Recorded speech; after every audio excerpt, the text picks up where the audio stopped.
इस वीडियो में हम बात करेंगे फ्यूचर टेंस के दूसरे भाग की, future continuous tense. Future continuous tense को हम किस तरीके से हिंदी में पहचानते हैं और किस तरीके से अंग्रेजी में पहचानते हैं। तो इसकी हिंदी की पहचान सबसे पहले देख लेते हैं। इस टेंस के हिंदी वाक्यों के अंत में इनकी मूल क्रिया में रहा होगा, रही होगी, रहे होंगे, रहा होऊंगा, रही होंगी या रहेगा, रहेगी, रहेंगे, रहूँगा, रहूँगी आदि शब्द आते हैं और कार्य का करना या होना भविष्य काल में जारी पाया जाता है। एक बार लिख के समझ लेते हैं। इस टेंस की मूल क्रिया के अंत में, यानी मूल क्रिया के जो अंतिम लेटर्स होते हैं, अंतिम जो शब्द होते हैं, क्या होते हैं? रहा होगा, है ना। इस क्रिया की जो मूल क्रिया होती है उसमें कौन से शब्द लगे रहते हैं? रहा होगा, रही होगी, रहे होंगे, रहा होऊंगा, रही होंगी। अथवा इनके अलावा और क्या आता है? और इनकी मूल क्रिया में क्या लगा रहता है? रहेगा। इसकी दूसरी पहचान मान लेते हैं इसे। रहेगा, रहेगी, रहेंगे,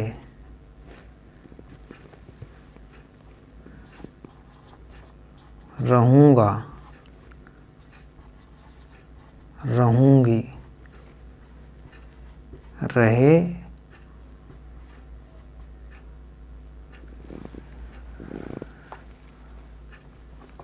रहोगे, है ना, आदि शब्द दिए जाते हैं। तो वो सेंटेंस कौन से टेंस के होते हैं? Future continuous tense. Clear? Example से समझ लेते हैं। जैसे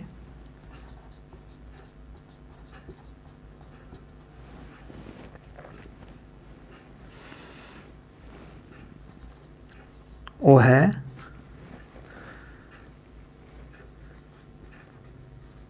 कमरा साफ कर रहा होगा।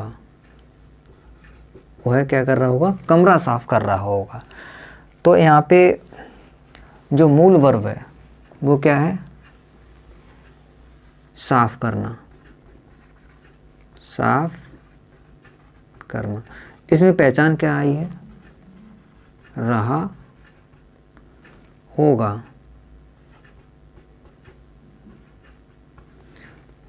अब इससे हम पहचान लेंगे कि ये सेंटेंस कौन से टेंस का है? Future continuous tense.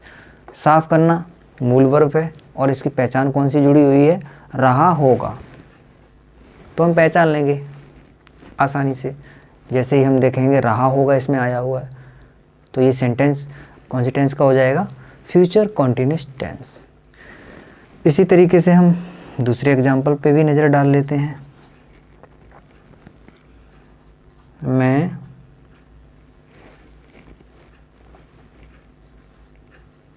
कल सो रहा होऊंगा। मैं कल सो रहा होऊंगा। अब इसमें क्या दिया गया है? इसमें सो रहा होऊंगा। यहाँ पे जो इसकी जो मूल वर्ब है वो क्या है? सोना। सोना मतलब स्लीप। और इसमें पहचान क्या दी गई है?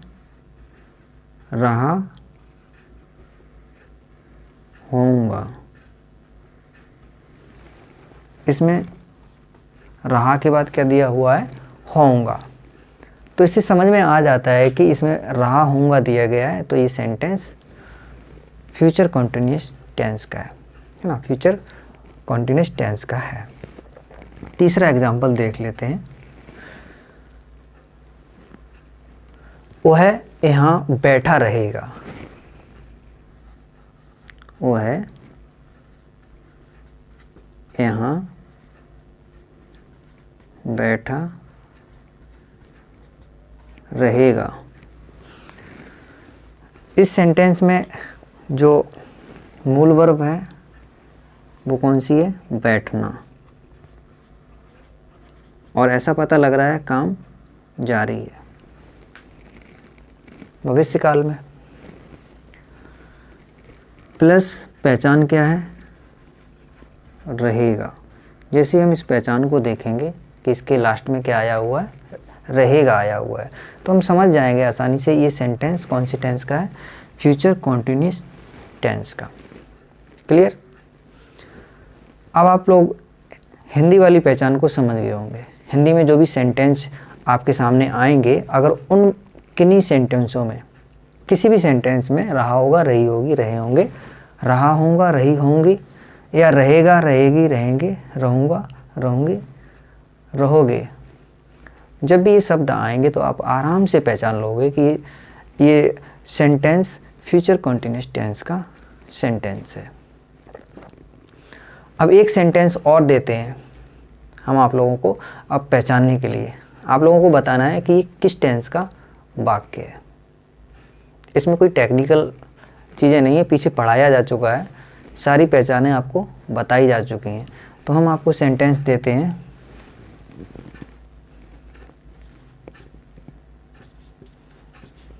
बच्चे सो चुके। कमेंट बॉक्स में बताना है ये किस टेंस का वाक्य है, बच्चे सो चुके। मैंने एक सेंटेंस आप लोगों को और दिया था, जो मैंने बताया था, आप अगर उस वीडियो में नहीं बता सकते हैं उसका आंसर, कमेंट बॉक्स में नहीं बता सकते हैं, तो मैं अपनी नेक्स्ट वीडियो में बताऊंगा। तो वो सेंटेंस था,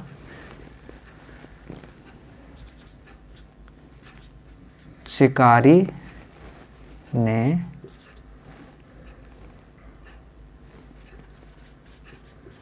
हिरन पर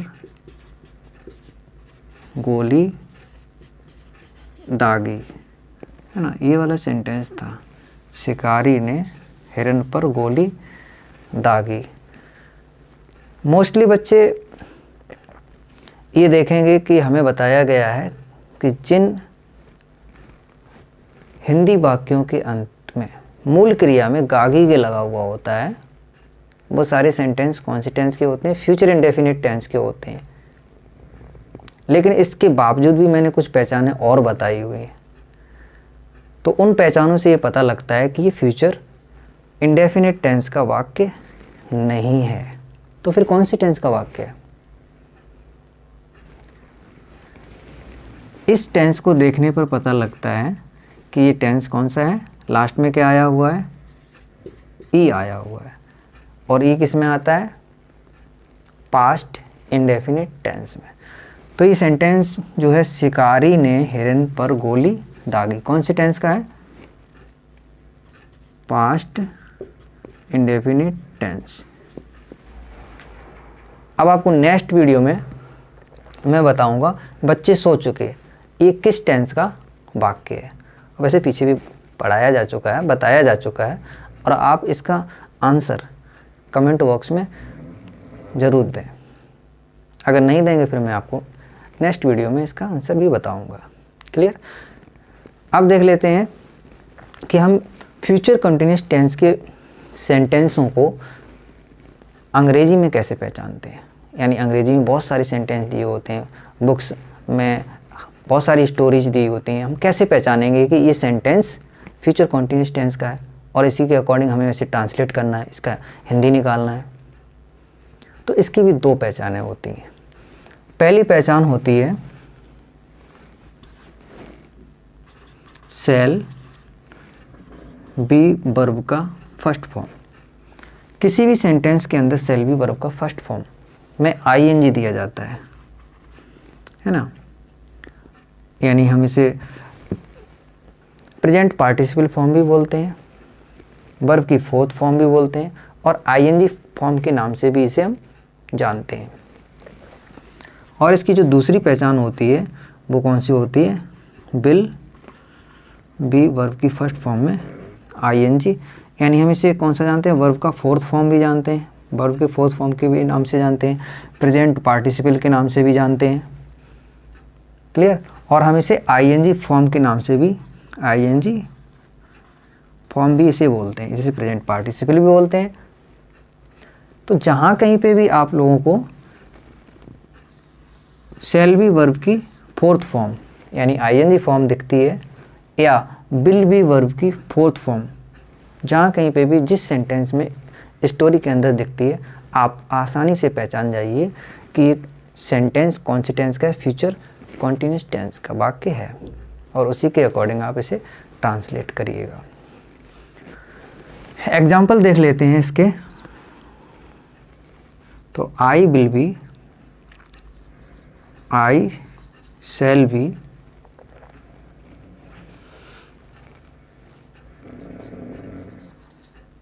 playing cricket, I shall be playing cricket. अब इस सेंटेंस के अंदर शैल बी प्लेइंग है ना, तो प्लेइंग को तो हम मेन वर्ब बोलेंगे जो, और शैल बी को हम क्या बोलेंगे, हेल्पिंग वर्ब। दोनों कैसी, दोनों हैं वर्ब ही। अगर हम इन्हें डिवाइड करना चाहें तो इसे हम मेन वर्ब बोल देंगे, इसे हेल्पिंग वर्ब बोलेंगे। अब इस सेंटेंस में हमें क्या दिख गया, शैल बी वर्ब की fourth form, shall be verb की आईएनजी फॉर्म है ना, shall be present participle form, verb की प्रेजेंट पार्टिसिपल फॉर्म। तो हम आसानी से पहचान लेंगे कि ये सेंटेंस कौन से टेंस का है, फ्यूचर कॉन्टिन्यूस टेंस का ये वाक्य सेंटेंस है। दूसरा एग्जांपल ले लेते हैं।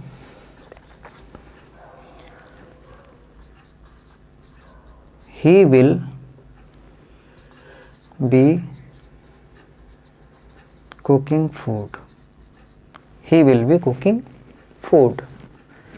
अब यहाँ पे हम इस सेंटेंस के अंदर देखते हैं विल बी कुकिंग है ना, क्या देखते हैं, विल बी और वर्ब की फोर्थ फॉर्म यानी आईएनजी फॉर्म। और ये आपको बताया जा चुका है, जहाँ कहीं पे विल बी वर्ब की फोर्थ फॉर्म दी होती है वह सेंटेंस कौन सी टेंस का होता है, फ्यूचर कॉन्टिन्यूस टेंस का वाक्य होता है। इसी के अकॉर्डिंग हम इसे हिंदी में ट्रांसलेट करते हैं, या जो हिंदी में बताया गया उसी के अकॉर्डिंग हम अंग्रेजी में ट्रांसलेट करते हैं। तो यहाँ पे हम क्या है, अब इस सेंटेंस को हम कैसे ट्रांसलेट करेंगे, इस पहचान के हिसाब से। तो he will be cooking food, वह भोजन पका रहा होगा। अगर इसका ट्रांसलेट करेंगे तो क्या होगा, वह भोजन पका रहा होगा। क्लियर। एक एग्जांपल और देख लेते हैं। वैसे आपके इतनी ही बात दोनों एग्जांपल में ही समझ में आ गया होगा। You will B